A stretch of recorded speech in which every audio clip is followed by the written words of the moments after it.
Kalian pasti sudah tahu belakangan ini. Media sosial dihebohkan oleh seekor bayi monyet bernama Punch, yang viral karena terlihat sendirian dan memeluk boneka di kebun binatang Jepang. Dan kita juga akan membahas alasan ilmiah kenapa induk bisa mengabaikan bayi pada makak. Bayi Japanese Macaque ini lahir pada tahun 2025 di Ichikawa City Zoo. Seperti bayi primata pada umumnya, seharusnya ia langsung menempel erat pada induknya sejak lahir untuk mendapatkan kehangatan, perlindungan, dan nutrisi. Namun, tak lama setelah kelahirannya, kiper mulai mengamati sesuatu yang tidak biasa. Induk Punch tidak menunjukkan perilaku keibuan yang konsisten.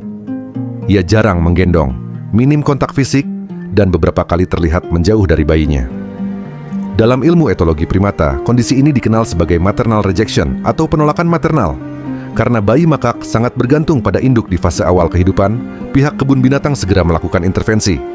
Punch kemudian dirawat dengan metode hand rearing, yaitu pemberian susu botol, pemantauan intensif, dan dukungan perilaku untuk mencegah stres ekstrem. Salah satu langkah yang menarik perhatian publik adalah pemberian boneka sebagai objek pelukan.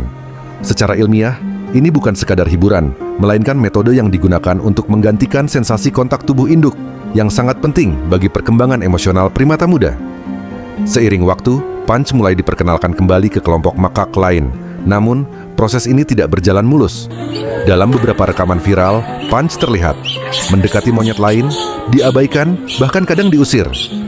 Di media sosial, momen ini sering disebut sebagai dibully. Padahal secara ilmiah, ini adalah bagian normal dari proses adaptasi sosial dalam struktur kelompok makak yang memiliki hierarki sosial ketat. Sekarang, pertanyaannya, mengapa induk monyet bisa mengabaikan bayinya? Secara biologis, perilaku keibuan pada primata tidak selalu otomatis sempurna. Penelitian menunjukkan bahwa induk yang baru pertama kali melahirkan sering mengalami kegagalan bonding awal.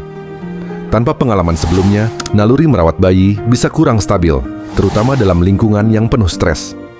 Faktor lingkungan juga memainkan peran besar.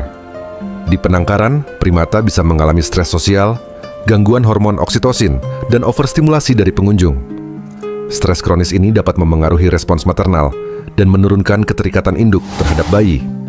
Selain itu, dari sudut pandang evolusi, beberapa primata memiliki mekanisme seleksi alami terhadap ketahanan bayi. Jika bayi dianggap lemah atau sulit bertahan, induk bisa secara tidak sadar mengurangi investasi energi untuk melindungi dirinya dan peluang reproduksi di masa depan. Hal ini terdengar kejam bagi manusia, tetapi dalam ekologi liar, strategi ini berkaitan dengan kelangsungan hidup jangka panjang. Ada juga faktor periode kritis bonding. Pada Japanese makak, jam-jam awal setelah kelahiran sangat menentukan pembentukan ikatan ibu dan anak. Jika bonding terganggu pada fase ini, hubungan maternal bisa gagal terbentuk secara permanen. Yang sering disalahpahami di internet adalah ekspresi Punch yang terlihat sedih dan kesepian. Padahal, wajah bayi makak memiliki struktur yang sangat mirip dengan bayi manusia. Mata besar, ekspresi frontal, dan mimik halus, yang secara psikologis memicu empati tinggi pada manusia, dikenal sebagai baby schema response. Secara ilmiah, fakta bahwa Punch masih hidup dan berkembang justru menunjukkan adanya perawatan aktif dari kiper, bukan pengabaian total. Kasus ini bukan sekadar kisah viral yang menyentuh emosi, melainkan contoh nyata bagaimana kompleksnya perilaku keibuan pada primata, interaksi sosial kelompok, serta dampak lingkungan terhadap perkembangan psikologis hewan muda.